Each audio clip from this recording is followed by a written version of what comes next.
Record. All right, Victoria, what's up? Hi. Tell me about what's going on with your knee. Um, so ever since like I guess the last phase that we were doing when you were kind of getting me to incorporate running, I guess I hadn't done it in a really long time. And once I started running and lifting a little bit, I noticed that my right knee started having a lot of pain. Hmm. And like it's still kind of feeling the same way, but I've kept trying to continue working out and like I have, but I've definitely had to like drop some weight and like do more like steady state, maybe like walking or things like that just to kind of relieve some of the pain that's coming from my knee. Yeah, got you. Yeah. I made like this whole presentation for you.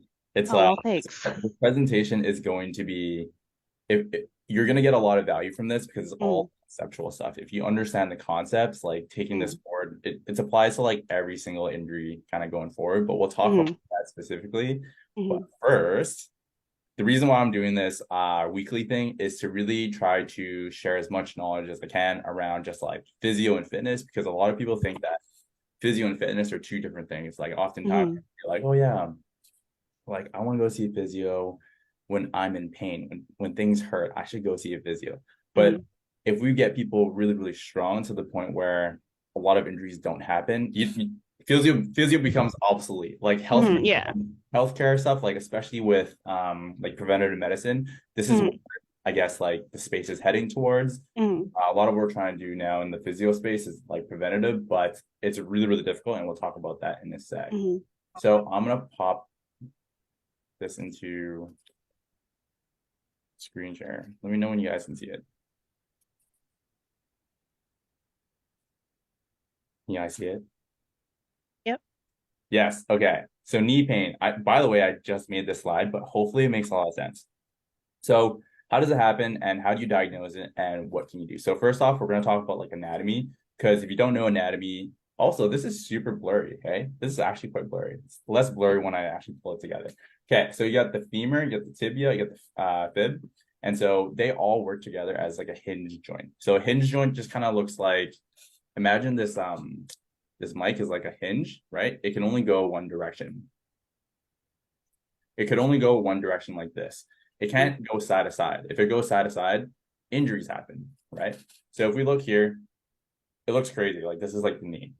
And so if we break down what the knee is, if we break down it to like the most like finest element, there's ligaments and then tendons. So ligaments and tendons are different. Do you guys know what the difference is? Not a lot of people do. No? Victoria? Yes or no? Come on. I'll put you at the spot right now. No, I'll let you answer. All right. So it's really important to differentiate because ligamentous injuries and tendon injuries are really, really different in the nature, right? Tendon injuries are a lot worse because there's a muscle attachment and then it attaches to the tendon into a bone. Okay. With the ligament, it's from bone to bone. Okay. So the reason why tendon injuries are so there's like, requires it so much harder to like to recover from is because there's a muscular attachment from this to that tendon to the bone where it requires like pulling. It's tensile force. So it requires force to pull on it, and that force will actually generate a lot of force. And if it ruptures, you have to like somehow put them both together, right? It's contractile tissue per se. Whereas like a ligament, if it's like this knee, if there's just like it pulls off to the side a little bit, like an ankle sprain, you don't need to have like tensile force. It doesn't, you don't need to act on that ligament to like bring it stuff back together. It's just for passive support. So whenever there's tendinous injuries, it takes a really long time. So when we're talking like Achilles tendon rupture, we're talking about like quad tendon ruptures, like these things take a really, really long time to recover. Okay. And then whereas like ligamentous, even if it's like the ACL, it's a lot easier to recover from than like quad injury per se. Okay. So the reason why I'm telling you this is because there's basically there's a ton of different types of injuries, but I'm gonna show you guys what to look out for when you have like injuries per se and what's bad and what's not good, what's like pretty good to have. So rule of thumb, everything around here, if you have pain around your knee, that's fine. That's like a good thing. I'd rather you have pain around the knee than to have pain inside your joint. Anytime there's pain inside the joint, you're going to experience like sharp pain. Sharp pain is no bueno. But if you have pain like on your kneecap, if you have pain on like the front of your knee here, on the side, like whatever it is, it's not your ligament. It's not like these really deep tissues per se. Okay. And so I'm gonna explain to you guys what a Hoffa's fat pad is. This is a crazy ass story, actually. So there's this one surgeon, psychotic. All right. And basically what he did was he put like a bunch of anesthesia around his knee, right? And he cut himself open, psychotic. He had this electrical stimulation device where it just went around and just like kind of stimmed different areas of his knee. Okay. So when he stimmed different areas of his knee, he like stimmed his patella, he stimmed his quad tendon, his ligaments here, in his ACL, all that stuff. There's no response. The main thing that actually got a response was this Hoffa's fat pad. Everyone has this. Everyone has a Hoffa's fat pad. And so whenever you experience like a little bit of that sharp pain, oftentimes, even if it's deep inside your knee and you feel a little bit of sharp pain, it might just be this Hoffa's fat pad. It's just a really sensitive structure and it really has no purpose. Okay. So that's the only caveat. Like knees are pretty durable. Like a lot of people think that, oh yeah, like your knee hurts. It's like a really bad thing. It's like, it's actually a really, really strong structure. So how do you know if it's bad? If your knee looks like this, all right? If your knee looks like this within like 30 minutes, it's because of intracapsular swelling. So intracapsular swelling just means that within here, one of the ligaments inside or like a meniscus structure actually got hurt. And when that happened, then it kind of blows up into this kind of like structure here. So if your knee pops and it looks like this is when you got to go to the ER because it's basically the capsule's inside. It's like a closed space. It just bursted and just goes everywhere. It's called effusion. Okay. This is super rare. And basically how that happens is through like injuries like this. So can you fix this? This is like the whole purpose of why we're even on this call here today, so that you understand why knee pain happens, what can you do to prevent it, and what is it, what's it all about, right? So this is a neutral pelvis. Okay, this is when your pelvis is really nicely aligned. And from there, you have a really, really nice knee position. Everything is completely stacked from the ankle, the knee to the hip. Now, if you look at this picture, this hip drops down and your knee starts to go inward. Okay. When this happens, it puts a little bit of stress into some structure, but more importantly than not, it's just not a very strong position. So I like to talk about this a lot. Imagine I'm like a UFC fighter and I'm about to punch someone in the face, right? But then when I punch them, like instead of punching them like this, I now punch them like this. So yeah, there could be a risk of injury for sure. But more importantly, it's just like a not a strong position. So imagine I'm like consistently punching like this, right? There's going to be a bit of wear on that knee structure. There's going to be a bit of wear around the knee and the hip. Make sense? So if we talk about this a little bit more, like if someone really torqued their knee inwards, then you start to stress your ACL because of the rotational component. Your knee starts to rotate inwards, and then your we call it your shin bone. It rotates outwards. So it's kind of like an Indian burn in your inside your knee. It's like it starts to twist like this, right? So that's great to hear, Dax. Now, how do we fix this shit? Okay, so again, we're talking about knee angle, okay? Knee angle is super important. Talking about anatomy, you have to know anatomy in order for us to kind of fix this stuff. So if we look at this person and this person, which one do you think is stronger? Anybody? Roll with the colorful Thoughts? hues. Yeah. Yeah, absolutely, because it's stacked, right? Now this person, when we look at this and we drew a line from her nose all the way down to her foot, her knee is basically on that other side, right? Mm-hmm. It's like a really, really tough position. Like, how can you produce a lot of power from here? And unfortunately, for women, your hip is wider, right? Just because of like anatomy for like birth stuff, like baby birthing, you know, whatever, all that jazz. Mm-hmm. You guys have wider hips. And because your hips are wider, right, requires way more force on these outside muscles to bring it into that inward, like good knee position, per se. Make sense?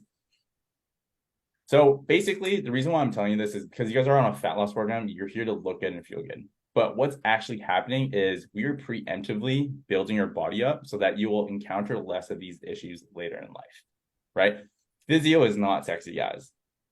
I'll be honest with you. Like, if I'm like, hey, I can fix all your injuries right now if you do these exercises, no one will absolutely do it, okay? And that's why we're going to talk about this potion. You're like, whoa, what's this potion all about, okay?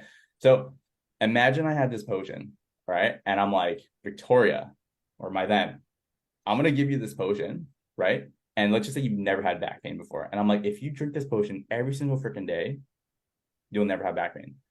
If you've never had back pain, you'll never drink that potion, right? Think about something that you've never hurt before. Knock on wood.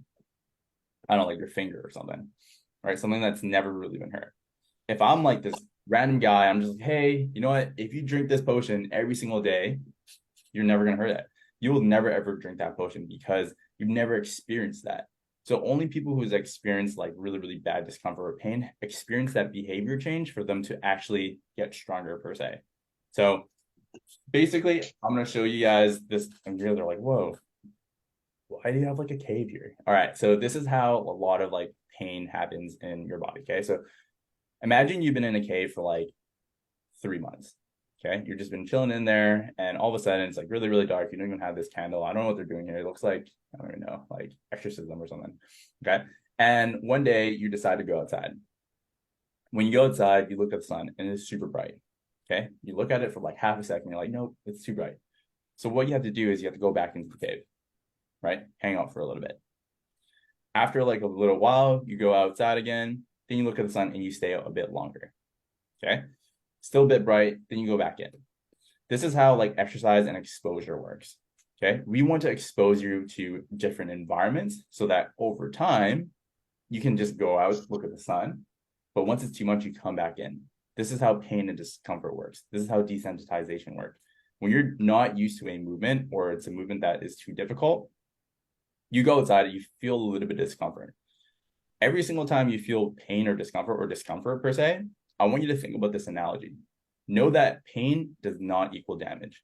It just means that you're not used to anything. Pain during a movement, like a sharp pain, just means you cannot tolerate it. Discomfort the next morning just means that you've just done too much. You're a bit too sore. Okay. So anytime you have pain or discomfort, think about this cave analogy. Know that you're coming outside. You're slowly coming outside the cave and you're hanging out there for a bit longer so that obviously you can spend a bit more time outside the cave. That makes sense? Mhm. Questions, anyone? Wish you guys had your cameras on. I feel like I'm just talking to Victoria today. Cool. So I'm going to explain to you guys this cup and pitcher analogy. And again, if you understand this, you understand how physio works. Okay. So this represents your knee. Okay. Imagine your knee is your capacity. You can run 5 kilometers every single day. Okay. So one day you're running your 5 kilometers and all of a sudden it's like super sunny outside and you're like, fuck it. Let's run the seawall, guys. Right. So now you're running 10 kilometers. So instead of pouring water up until the glass is full, you pour double. Okay. So now it's like double of its capacity. What do you think is going to happen?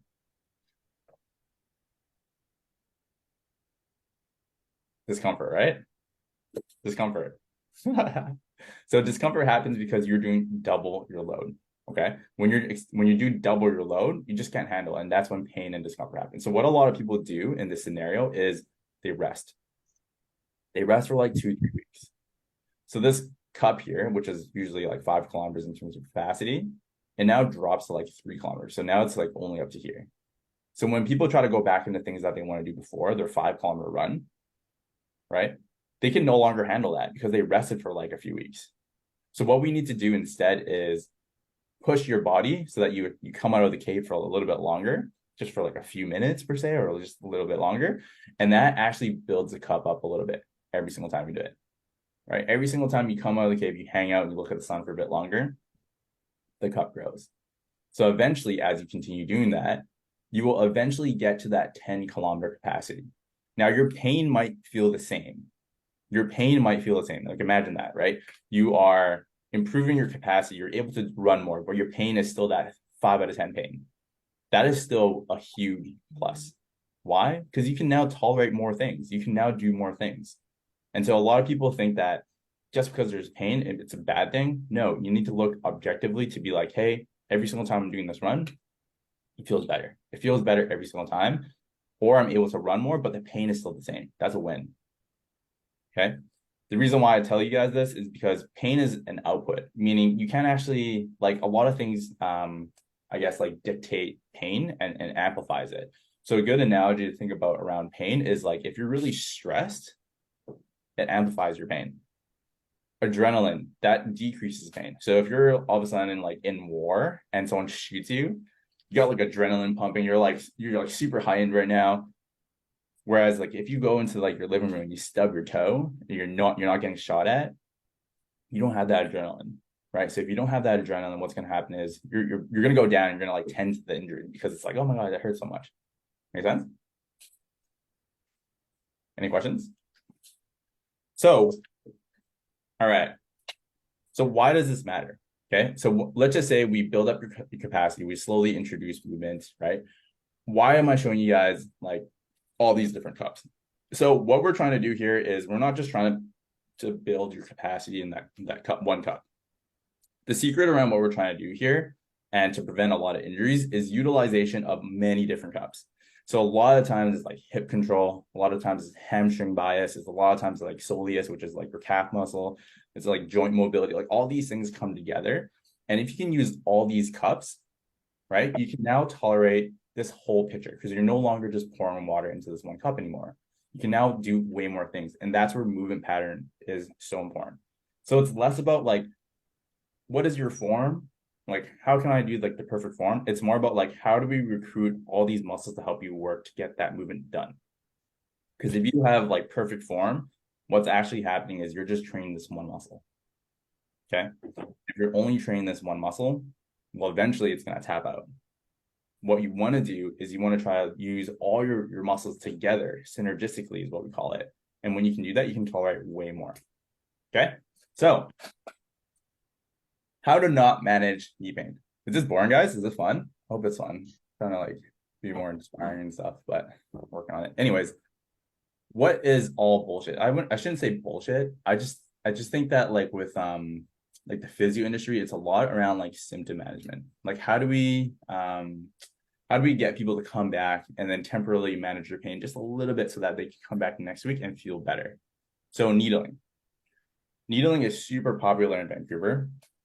It's not actually used that often in like international because the evidence around this is all symptom management. So if you came in, I still needle once in a while, but needling is really helpful to temporarily reduce pain. Okay. Massage, same thing, temporarily reduces pain. It does not break up scar tissue or anything like that. All it does is it tells your body, hey, just relax your bud. Okay. And now that things are relaxed, like things hurt less, you can go back into training and strengthening. So another thing is injections. Anytime injections are involved, first off, it hurts. Second off, it's really expensive. It's like $700 for like PRP. It's like 300-ish bucks for corticosteroids, and people become reliant on it. And the reason why people become reliant on injections is basically because there is analgesia in there. So that just means there's like some sort of painkiller. So if you inject someone with anything that has painkiller, the pain's going to go down for sure. Makes sense, right? So basically what we want to try to do is avoid injections as much as we can and focus on the things that do work. Ice bath doesn't work, UV lights doesn't work, manipulations doesn't work, and breaking up scar tissue does not work. Okay. The only thing that works here is building up your capacity and addressing your biomechanical weaknesses. Okay. And obviously with the desensitization, that's like the main thing. If we can get people super strong, expose themselves to X situation and be able to tolerate that, that's how people are going to get stronger every single time. Cool. That's basically it. So Dex, how the fuck do I fix this knee pain? All right, it really depends on the individual. Okay, honestly.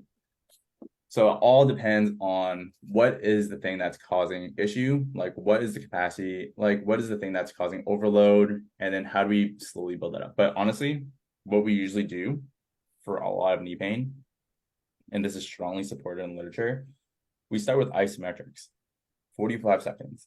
You work your way up to 7 sets a day. So let's just say you have pain when you do squats. Okay. So there's going to be a point of pain where, like, let's just say 90 degrees, right? 90 degrees here is when you have discomfort, like 3 out of 10. You want to hold that there. You want to hold that there for 45 seconds. And then next time you do the set, you go a bit lower. And again, it's going to be around that 5 out of 10 pain or whatever it is.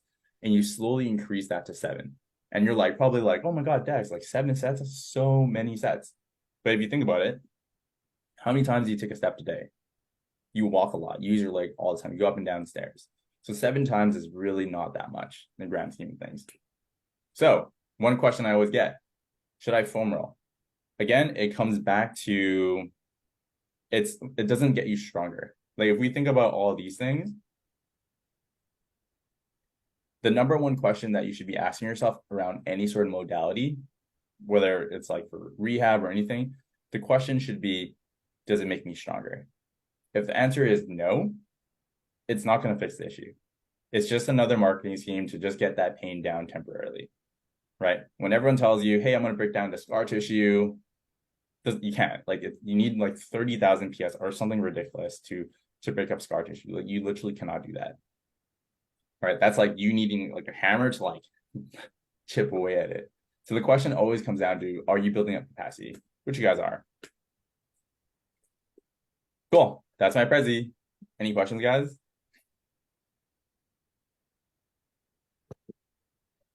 Over then Nixon, any questions? No, I'm good. All the information's very, very good, I think. Just a matter of doing now, really. All right. So now I want to talk about like specific examples for you guys. Like where do you guys have discomfort, and let's like work through it, because the reason why I'm doing this is to really like triage you guys, get you guys really, really in a good position so that like things don't hurt later down the road. Right? That's the whole reason why you're in this program. Like fat loss is a component for sure. But honestly, my intention is to get you guys so strong so that you guys never have to go to like a chiro office or like RMT or anything like that. Okay. Actually, I do have a question regarding knee pain that I get when I cycle. Hell yeah, go for it. I think is this like the same as, or maybe it's a little different than when I'm overworking my tibialis during cycling, I get some knee pain like above and below the kneecap. Okay. Yeah. So why don't you point to me where that pain is and let's talk about it. I'm just driving right now. You're cycling right now? No, I'm not cycling right now. I'm driving right now. Oh, okay. So I don't know if you can see. It's like so your kneecap. Normally it is below it, like the 6 o'clock of your kneecap. Oh, this one? If you show me your knee. You see my knee? Yeah, a little like below. Yeah, right there, around there. Yeah. Yes. So that's called your tibial tuberosity. All right. Yeah. Long story short, so that ligament has a little bit of tensile force because it attaches to your patella and your quad tendon. So anytime you contract your quad, anytime you contract your quad, you have a little bit of tensile force on that patella tendon. Long story short, I would start with isometric. I would start with finding that position where there's discomfort. So oftentimes for cyclists, it'll be like when your knee's up, when you're like about to cycle, like it'll be painful here. So try to find that range that's actually uncomfortable for you and start doing wall sets. Okay, got it. Yeah, that's what I would do. 45 seconds, aim for like 7 sets a day. Okay. So I guess over time it would get stronger or more used to it, and then it should stay away the pain.